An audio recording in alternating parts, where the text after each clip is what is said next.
to reach the He he summit. did well. That was He did. So great. is that so right? Yeah. Right. So let's. I mean, so just to pause for some more information. Pause for clarity. So this Kilimanjaro trip, it wasn't entirely clear when you mentioned it at first. So Yeah. was this a Travelized trip, or was this just a different organization altogether? No, this was organised through my work, through the company I work with. Okay, good, good.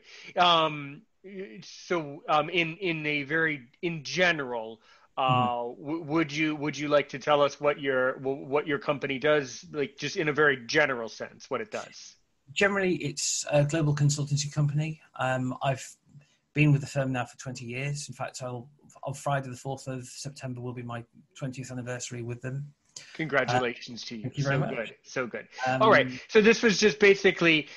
Yeah, no, why was it that some people at the leadership of your company knew some of these people in Tanzania? What, like, how, like, where did this idea to get this thing started? Like, how did it get going in the first place? we forge lots of partnerships with organisations and charities. We have a strong, Accenture has a strong corporate citizenship initiative globally, whose fundamental aim is around working with people who are disadvantaged.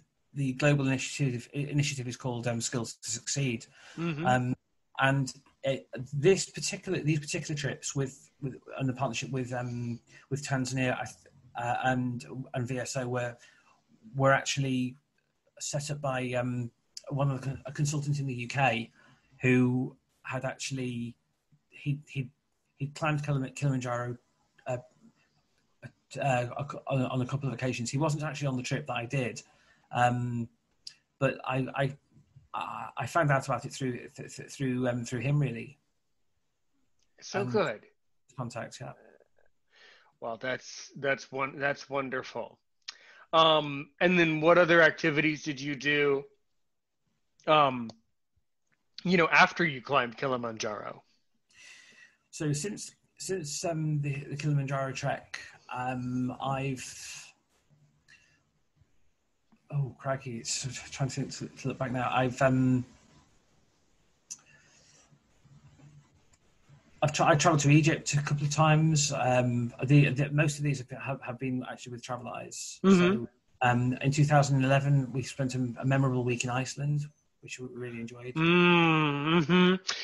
I've suggested by speaking of travelers, I was suggesting on one of my last trips, which was the Rhine River cruise, in the winter, just a couple months ago. So worth it. Just utterly magnificent. I was saying though that Travelers should do Greenland. They should do Greenland or Faroe Islands and sort of do like a Viking adventure where they Yeah. take you to the Viking settlement. Mm-hmm. Mm-hmm. Mm-hmm. No, and I sincerely hope they will do because I mean, I've had a lot of great experiences with Travel Eyes. So, following Iceland, I did the Golden Triangle, their very first trip to India, Mm. and the Triangle, which I think the length of the trip, they were sort of piloting it, so it was over 10 days, which is probably a little bit too short. They've since, Yeah. but again, it was. Well, although that was an interesting trip in itself, because I was unfortunately robbed whilst we were at the Taj Mahal. Um, Well, let me help you to feel. But two funny stories about that. Funny story number one. When I was in Nice, a guy started to rob me, mhm. and I started yelling at him in French, and then he got upset because I was accusing him of being a thief. Now, I mean, like, how did I hurt his feelings? I mean, it's about class, right? Yeah. I mean, there's a criminal class, and they have a lot of pride. No joke. The criminals in France have a lot of pride. So it's like, who are you to call me a thief? You're, that's my business. But then the irony is, well, I mean, if a blind person catches you, you aren't doing a very good job of it. No. Other funny story. Um, actually, it's kind of dark humor when on the riverboat cruise that I took a couple months ago, my brother, I have one brother who is sighted, and my sighted brother came on the trip as like a guide.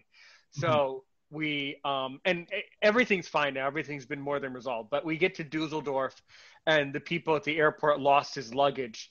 So Ooh.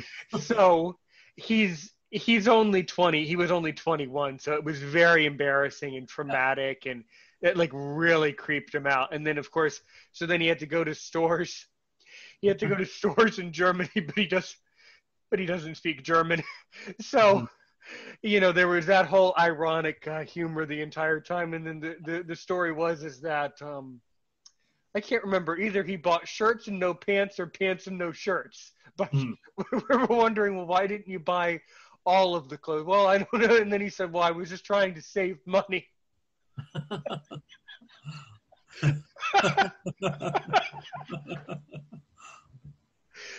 So in the end, Liz Wyke was, if she was on this call right now, she would attest to the fact that she was very traumatized and highly annoyed, highly frustrated by the situation.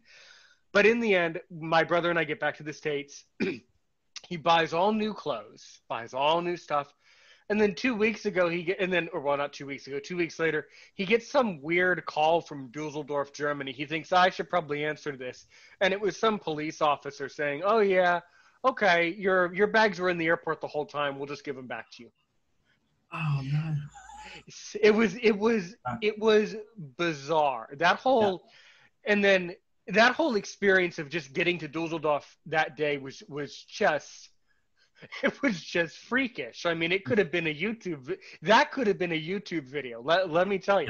Yeah. So, I mean, the moral of the story is when you travel the world, whether you're blind, sighted, whether you get robbed, these weird and unusual and in the end, slightly humorous things happen when you travel. That's a side effect of traveling the world. I mean, I've been blessed. I've been unusually lucky. My passport has never been stolen, and I've been to Poland. I've been to some countries with somewhat questionable people sometimes who would have, but I've simply gotten lucky. It's a matter of time. If you travel enough, eventually you have to make that call to the embassy. You have to say, hey, sorry, passport got stolen, and they just you buy a new one. Has it ever happened to you? I've been very lucky. Thank God. Good, thank God. I've been very fortunate, really. I mean, you sort of, as you say, it's take the plunge, because if you think something's going to happen to you, it probably will. Yeah. But if you actually go in with an open mind, and I mean, we've been in situations. I remember one time in Amsterdam going into a bar, and we were just minding our own business. And the next thing, I think it was mistaken identity, because they suddenly momentarily became quite aggressive and were like, well, finish your drinks and go. And we thought, well, okay, what do we do? I mean in the end, we just said to them, well, is everything okay? Has something happened? We've only been in here 5 minutes. And they apologized. They said, oh, look, really sorry, we mistook you for somebody else. And we just thought, well, let it go. There's really no problem. We went to my friend and I, we did this trip mainstream. Actually, our first experience in America, where we did the West Coast, starting and finishing in LA, and we took in Vegas and various other places. That looked cool. You know what? That looked wonderful. Every trip is the one they did one to. This particular trip wasn't Traveleyes. It was with a company called Cosmos, and they'd said to us one day, do not go into a particular area in San Francisco, and we got lost. We misread the signs, and we ended up walking straight through the area they told us. And there was the winos sort of around, but absolutely no problem at all. We walked into this. I remember we walked into this into this sandwich bar, and the woman behind the counter sort of shrieked as we came in. She said, "My God, there's two white people just walked in." And they couldn't have been more hospitable. They were absolutely brilliant.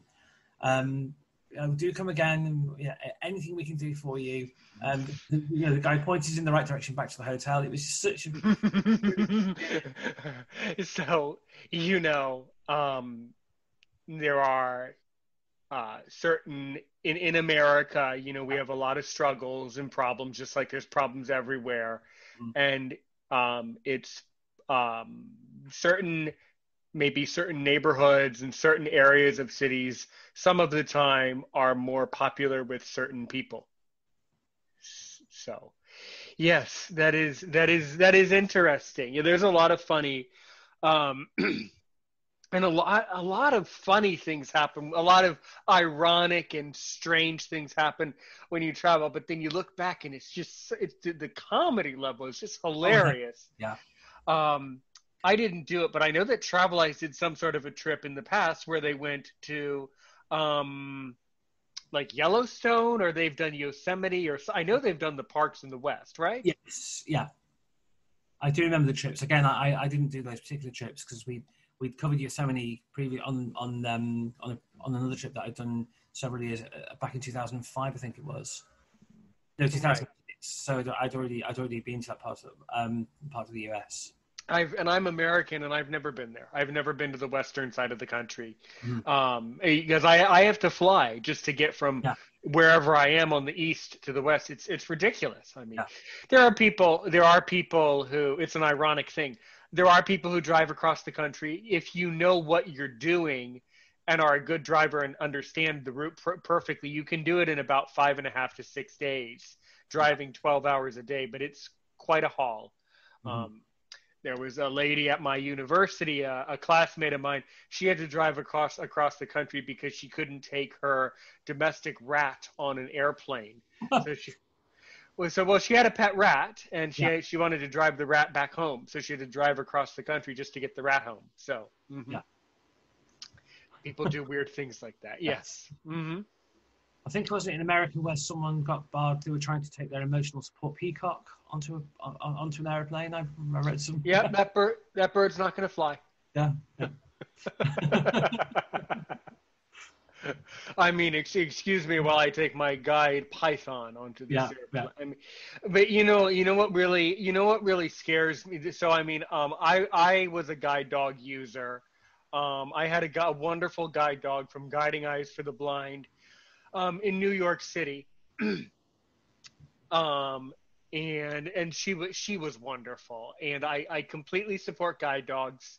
I support guide dogs 100%, and I do not, and I never support people with fake service dogs or fake.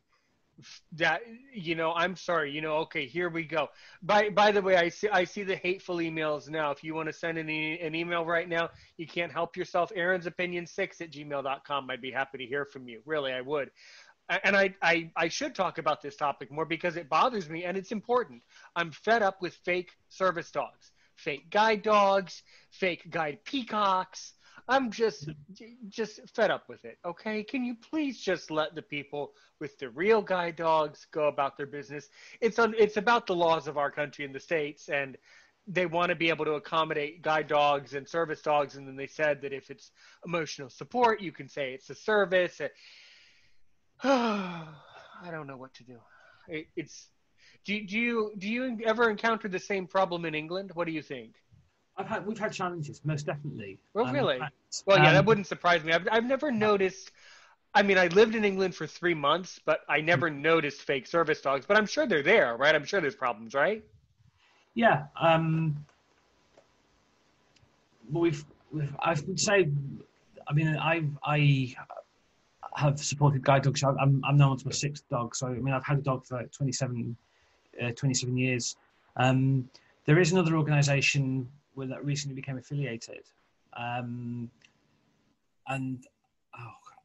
the Guide Dog Alliance. I think that's what they're called. But Guide Dogs is the main one. But we have had a lot of challenges with people still, even now in 2020. I think Guide Dogs commissioned a survey a couple of years ago where they said 70% of service dog owners still have problems accessing black cab, accessing taxis, or getting access to. I had a rather bad experience at a major hotel chain when I was basically told to sit in the corner of a restaurant because I might offend other people having the dog with me. Other people might. No. We eventually. to cut a rather long story short, we eventually managed